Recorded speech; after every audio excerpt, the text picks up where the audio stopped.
tu es débordé par tout ce que tu dois publier, tu as du mal à publier régulièrement sur les réseaux et on souffre tous un petit peu du même mal, hein, eh bien, bonne nouvelle, aujourd'hui, je vais te présenter un outil qui va t'aider à être beaucoup plus régulier ou régulière. Et surtout, tu vas voir qu'avec une vision claire, eh bien, tu vas savoir exactement quoi publier, quand publier et pourquoi le publier. Ici, je vais te montrer un petit peu comment tu peux planifier tout un mois de contenu. Alors, en 30 minutes, on va pouvoir déjà faire quelque chose. Alors évidemment, on ne va pas rentrer dans le détail de la création de ton calendrier de contenu, mais je vais déjà te donner un plan en plusieurs étapes pour que tu puisses vraiment mettre en place ce calendrier.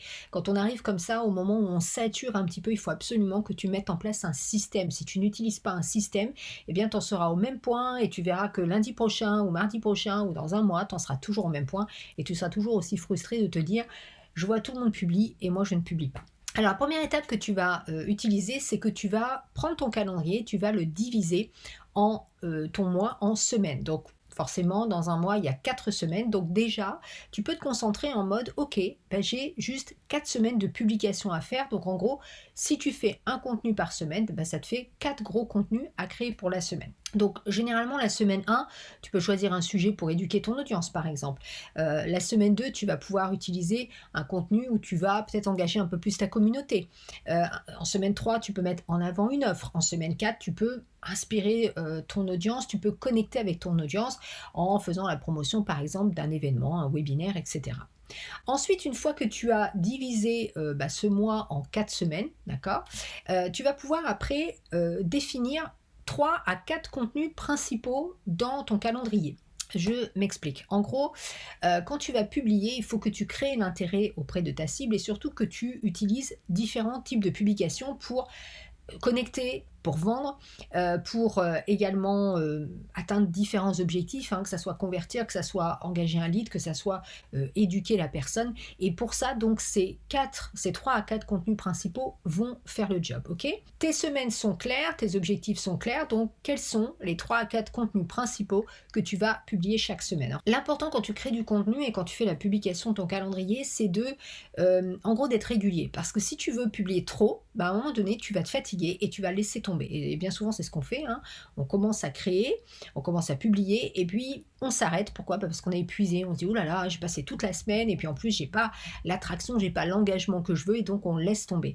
Donc l'idée ici, c'est que je préfère que tu publies moins, mais que tu fasses toutes les semaines plutôt que de dire « Ok, j'y vais à fond, je vais créer 5 contenus par semaine. » Et puis en semaine 3, tu laisses tomber parce que voilà, tu y avais passé trop de temps. Donc même si c'est qu'une publication par semaine, c'est déjà très bien pour commencer, surtout si tu ne publies quasi rien toutes les semaines. Ok ? Une fois que tu as donc ces 4 semaines qui sont bien précises, tu sais que tu vas publier une fois par semaine, tu mets sur ton calendrier.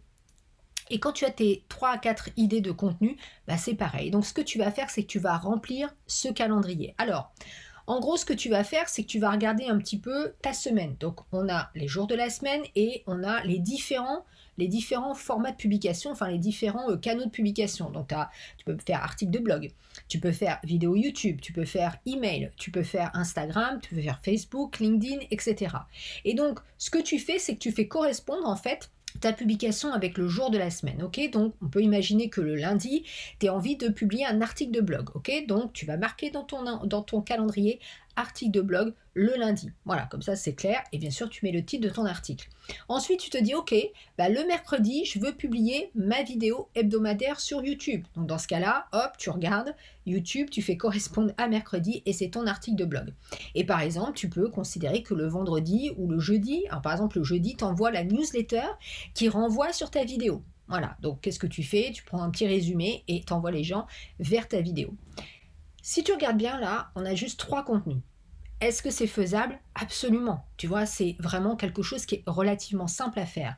Mais le plus important, c'est que tu fasses exactement la même chose toutes les semaines. Si franchement, tu t'en tiens à un article de blog ou une vidéo le lundi par exemple, ou même le mardi, hein, c'est toi qui choisis le jour, tu crées la même vidéo, si c'est un article de blog, tu transformes en vidéo et tu mets sur YouTube et que tu publies une newsletter par exemple le jeudi, et puis les autres jours tu mets une petite image sur Instagram, enfin un contenu pour renvoyer toujours sur ton article de blog ou sur ta vidéo, et déjà tu as 3 à 4 contenus, et déjà là, tu as fait 99% du travail que tu ne faisais pas précédemment. Donc déjà pour moi, c'est juste génialissime.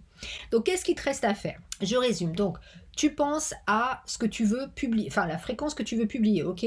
On a un mois, on divise en 4 semaines, ça fait 4 contenus principaux à publier par semaine. Ensuite, je peux rajouter des petits contenus intermédiaires. Donc, j'ai ma vidéo, mon article de blog que je peux transformer en une newsletter, que je peux transformer en post pour les réseaux sociaux. Et dans tes emails, dans tes communications, tu peux toujours envoyer les gens vers une offre, vers un téléchargement de lead magnet, etc. Et si tu n'as pas d'idée, n'hésite pas à t'inspirer de mon calendrier éditorial. Donc, je l'ai imprimé. Donc, en gros, ici, tu vois, par exemple, si j'ai semaine 1, eh bien, comme tu peux le voir, à chaque fois correspond une action. Donc, semaine 1, par exemple, tu vois, j'ai mis blog lundi et j'ai mis ici publier un article sur les 5 plus gros défis de ton audience et comment les résoudre.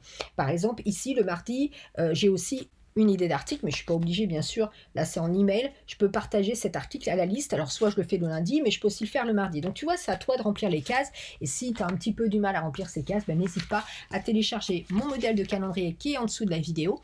Et tu vas voir que ce sera déjà une super base pour avancer. Donc voilà, maintenant, tu n'as plus d'excuses pour ne pas créer ton contenu et pour ne pas publier en ligne.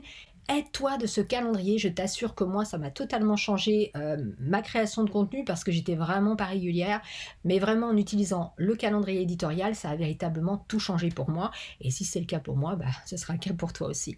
Allez, télécharge ce calendrier et au travail.